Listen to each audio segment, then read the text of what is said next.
Hi, and welcome to At Home with Anita Rosner. I have a bunch of vegetables left over, and I don't want to see them go to waste.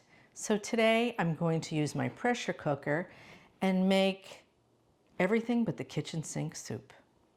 I'm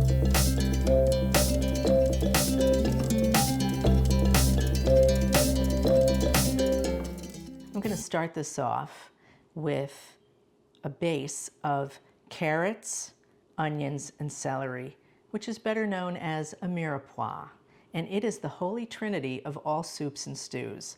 Generally speaking, it's 2 parts onion to 1 part carrot, 1 part celery. So in this bowl, I have 1 cup of onions, half a cup of carrots, and half a cup of celery. And we're going to sear these in the pressure cooker with just a little bit of olive oil. That is a tablespoon. So we'll let this heat up some. All right, let's toss these in. We're going to lightly cook them. I don't want them to brown. We're just going to soften them up a little bit.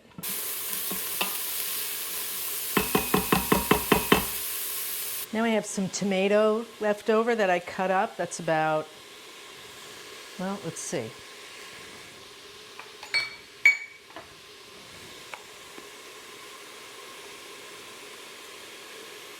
Cup and a quarter of tomato. Stir that in. And I have some boiled potatoes left over, so I'm going to put in 1 cup of potatoes.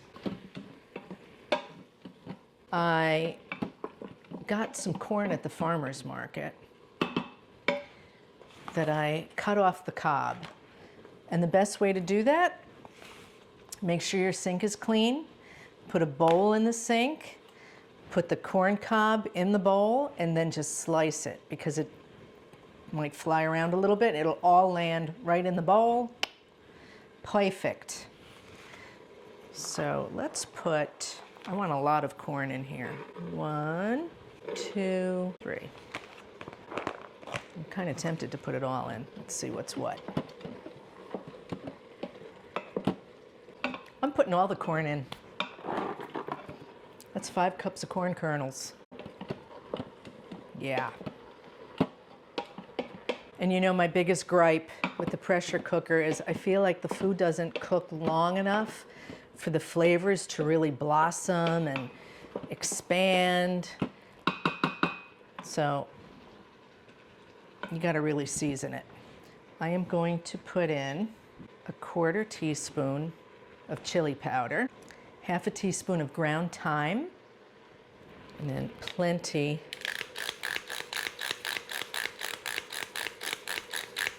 of pepper, and a good bit of salt. It's probably a teaspoon. I'm going to mix that up. Add in 4 cups of vegetable broth. Now we'll pop on the lid and we're going to set it on soup for 30 minutes and it'll be ready. Okay, the timer just went off. We're going to let it do natural release and then we'll open her up and see what that soup looks like. All right, I let it natural release for 15 minutes and then I got impatient, so I'm going in. Looks really good. It smells really good. Take out about 2 cups and puree it. Ooh, yes, that thickened it up nicely. Ooh, yeah, that's the ticket. Looks good. It's delicious. It actually has flavor. So I take back everything I said about the pressure cooker. If you like this video, please give me a thumbs up and leave a comment below. Become a subscriber because I'd love to have you back. Join me again next time at Home with Anita Rosner. Thanks for watching.